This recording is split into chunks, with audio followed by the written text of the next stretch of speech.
Good afternoon from the farmer's garden. I'm one of the farmers and I'm working on part 2 of our chicken coop, chicken moving series.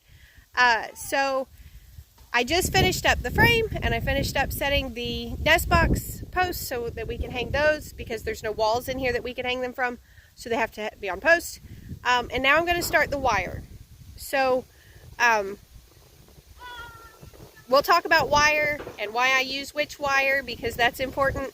We're going with 2x4 welded wire, and I'm about to get started on putting that up here in just a minute. Next thing I want to talk about is wire. I have an absolute disdain for chicken wire. I'm going to show you some chicken wire that we do have on this pen. I hate chicken wire. I have this chicken wire, and I don't want to ever buy another roll of chicken wire in my life because I said that before, and then I ended up with this. Chicken wire is cheaper, and that is why many people use it. Also, the name, chicken wire. Everybody's like, oh, of course, that's what you use for chickens. No. Now, this is somewhat predator-proof in that some of the predators can't fit through it, but some of them can. Snakes get through it without any trouble whatsoever. Coons, foxes, things like that can tear it. Now, not brand new. This is fairly new, so it's not breaking yet, but eventually they tear it. So I'm just going to show you this versus what I'm going to use and kind of talk about the pros and cons of each. Alright, this is traditional chicken wire. It's very thin material. It's woven together. It's a huge pain to cut and use. This is my #1 reason why I hate using it. So this is the cut edge. You have all of these just raw bits on here. You can go through and like tuck them under, you can fold them all up and whatever. But mostly you have these raw edges. I have cut myself on these so many times. Not on this particular wall because of the way it stands up, but in general. So you have all these raw edges that you're working with. And that alone is my #1 reason why I hate chicken wire. Also, it's flimsy. It's just not very sturdy. Most of the time, I hope y'all can hear me over the wind. It's so windy today. Most of the time you just staple this on, which makes it really handy, really fast to use with wood. That's one of the pros to it, is that it does go together fairly quickly once you get to there. But you can see how saggy this is. It's very difficult to stretch chicken wire the direction you want to stretch it. I like my fences, my enclosures, anything that uses wire, I like it to be stretched nice and tight, and that is really, really difficult to get done with chicken wire. I won't say impossible, because somebody will jump in the comments and tell me how they do it all the time, but it's difficult. It takes a lot more work. So that's another con to it. One of the pros, many people believe that coons, possums, skunks can't get into this, and it's true that they can't just crawl right in. Snakes still can. I've heard people tell me that this will keep snakes out, and it will not. It will not do anything for snakes. So yeah, coons and stuff maybe can't get in immediately through this, but they can find these little places down here where it's stapled, and they can get it loose and they can get in. Or they can find this joint. Now, this joint was never finished correctly in the first place. Again, this is a temporary pen that we had at the house. We don't have predators at the house, so we weren't as concerned about it. This should have been lashed together at some point, and it never was. But even if I had tied it together, all it takes is a little bit of those wires breaking, and now whatever predator can now get into this. So that's another con to the chicken wire. It rusts out much quicker. So this is some chicken wire that has been in use a little longer. You can see that it's already getting kind of grody on the bottom and getting a little weaker. After it rusts out, then it just sort of starts to unravel. It just begins to break and break and break. It's not anything that you could ever tie back together. It's just a mess. So that's chicken wire. This is my preferred wire for chicken pens. Now I know it's a little bit difficult to see on the roll, but these are 2x4 inch rectangles. So 2 inch, 4 inch, and they're welded together on the joints. So it's not a woven wire. It can't slip around. It can't stretch out of shape. It's welded into this shape. This is a little bit more pricey than chicken wire, but it stretches into place better. I told you I like it nice and tight. I can get this tighter. And it's a stronger, thicker gauge. So we're not worried about this rusting out as quickly. We're not worried about it breaking as quickly. Now, the con to this is these rectangles are big enough. A coon could conceivably get into this. A skunk could conceivably get into this. So that is a con. So if you have a lot of those predators, and we do have coons here, so I am concerned a little bit about using this. If you have those predators, maybe consider adding chicken wire over the top, just until you can get those predators under control. So use this as your background and your chicken wire just to make these holes smaller. I've looked at using hardware cloth that's 1 by 2 inch squares, and the price on that is really devastating. I cannot work with the price on that. It's awful. That's what I wanted to use. But this is stronger in the long run. Now, as far as putting this up, we can still use the staples like we used over there if we're using it on wood, or we can wire tie it. We can secure it to the whatever we're building almost the same way, but we can get it tighter and it will last longer and it won't break as easily. But those animals can conceivably get into that. The way I'm building this coop, I'm not as worried about things getting through this, or I might consider adding that chicken wire over the top of this. So this is the strength of the fence, and that just makes the hole smaller. That would be the goal in that. Alright, trying to finish a video and start a video all in one day gets a bit confusing, so I know some of this is scrambled, but hopefully we're back on track now. Hopefully now everything will go in order. This is the wire that we're using, the 2x4 welded wire. Brandon is helping the kids finish up a project, so I'm doing this by myself right now. All I've done is open the wire. It comes all tied up, of course. I've opened it, and I've just got a log on it to hold it in place there at the end. I don't need a lot of extra here because of the way I'm doing this. So I'm just going to roll it out along the side, and that'll tell me my length for how much I need, and then I can cut it off and move on from there. So just roll it out, and I need 2 pieces this length. So I'll put this one on, and then I'll roll out another one and put it up, and same thing on the other side. I don't think I'm going to have enough wire to go all the way over the top with this roll, but again, this has a whole cover that goes on it anyway, so we're mainly worried about predators down here, so I think it's going to be okay. If I get it up there and I'm like, nope, that's still too big a gap, I'll go back and get a different roll, a second roll, and we'll go from there.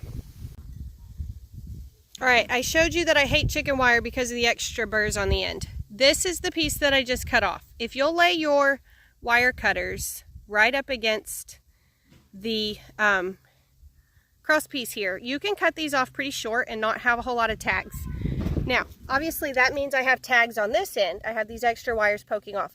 But I can come back and turn it around and just cut these off and they'll be waste, or I can use these as part of what I tie.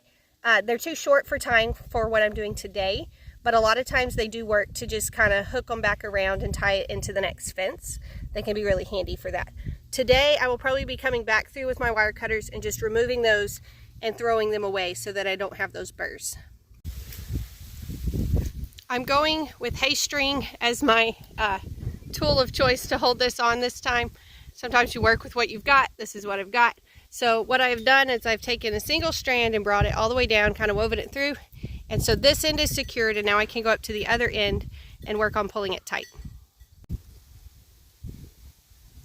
All right, there's side one. So you can see that this pulls fairly tight across there. There's not a lot of give in that. Now we do have some give right in this area due to a goat that misshaped our frame, rubbing on it. So we've got these are overlapped a little bit, and that's just kind of a little extra security on those, but you can see they're not tied together yet. That's something that we'll go back through later and do, but right now those are just overlapped a little bit, and we are going to end up having a fairly significant opening on the top, which for right now it's just going to be that. Like I say, this whole thing has one solid plastic cover that goes over it, and it's a fairly thick plastic. It's over here. So I'm not overly worried about the top as far as security, but I will probably go back later and pull this back off and add that wire just to redo it. But you can see that's reasonably thick. So the ends are tied tight, and along the bottom it's tied tight, but also we will dig a ditch along here, and that plastic lays down and buries some too. So it's not going to be predator proof. Predators can absolutely get in here if they want to, but our dogs will be right there. So I'm hoping that dogs will bark and make a scene, and probably even come through the electric fence that they're going to be in if anything comes out here. So we do have that much that we're hoping for to add a little extra security for the chickens. Okay, we have 2 runs of wire on both sides of the pen now, all tied off and secured. So the next step will be the plastic. I'm not sure if we're going to get to that today or if it's about time for us to head home. But the plastic goes on, and then we'll dig a trench right along the side that buries that plastic.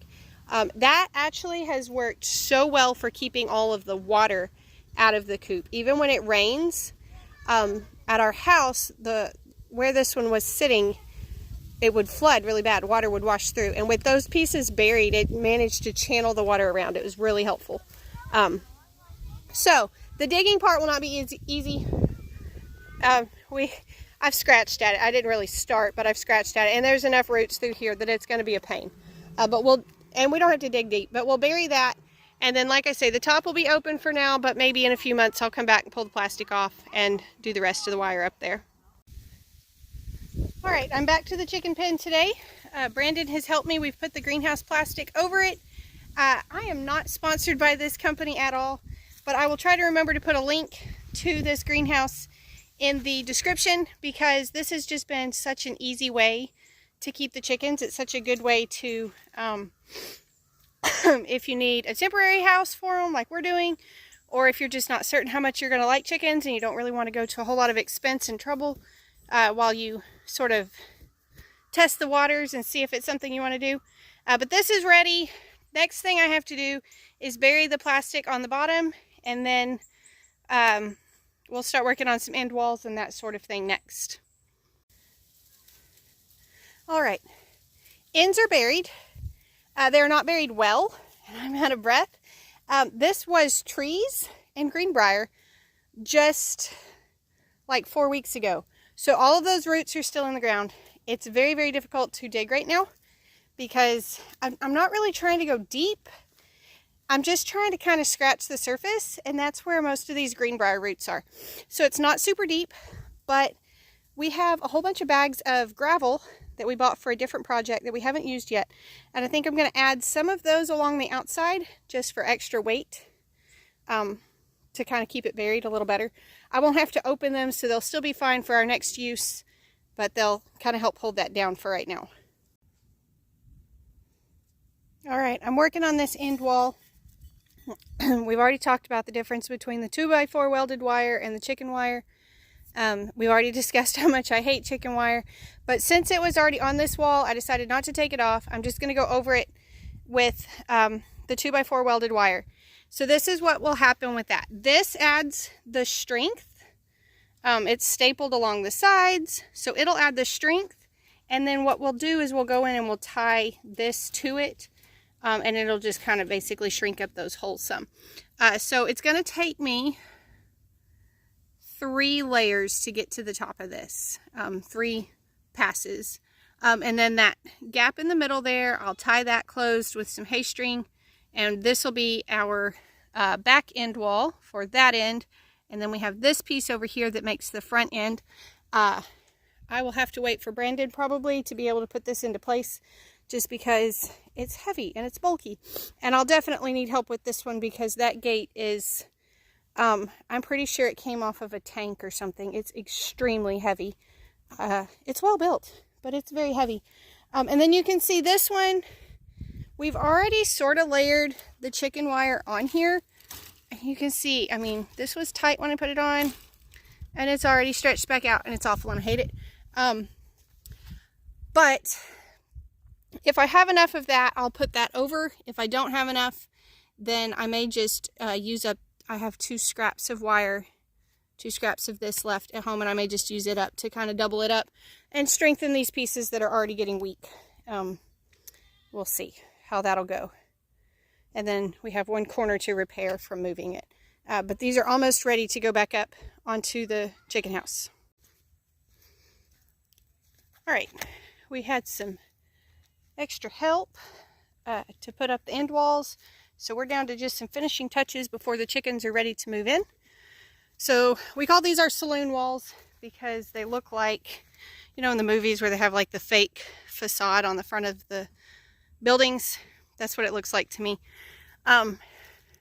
So these are attached with screws through this metal piece here and into the board in several places. The wire goes on the inside, and then the plastic is also stapled to some of the boards. So that's how that's secured. The end is buried. I'm going back and forth on the gravel whether or not I'll put that or not. This end, I ran out of wire and did not get to finish going over the chicken wire. I put it up like it is because we're needing to just be able to move the chickens. But I don't know for sure what I'll do with that. Because this is only, it's not even 6 months old. You can see how much it's stretched. You can see how it's already loosey-goosey and coming apart. So not my ideal. But I'll try to show you from the inside as well. Also, this gate is insanely heavy. And now it's on a downhill slide. So we'll have to do some work on our gate. Yeah, you can see the screws go through this frame and into the 2x4 there. And that holds that together. This will be where our nest box will go later. And then since it's a greenhouse and it's made to be closed up, you can undo these buckles and unroll that. And the zippers may have given out on us at this point. But theoretically, you can zip that up and close up this wall in the winter. So the last thing I have to do, I need to go through and wire these 2 pieces together. Because right now, anything could come through this screen. That's not really keeping anything out. In fact, it's already open. And then they would just be in with no restriction. So I need to wire or lash those together along here. Same thing on that side. But other than that, it's almost done. That is step 2 for moving the chickens, is getting the pen actually put back together. Like I say, it still needs those finishing touches, lashing that wire together, getting the nest box up. We'll make a separate roost because I don't like them roosting on the nest box. And then it is ready for chickens very, very soon. So step 2 for moving chickens. Thank y'all for stopping by the farm. I hope you learned something. Y'all be sure and tell your friends about our YouTube channel and about our farm so they can buy fresh goodies and come back when you can stay longer.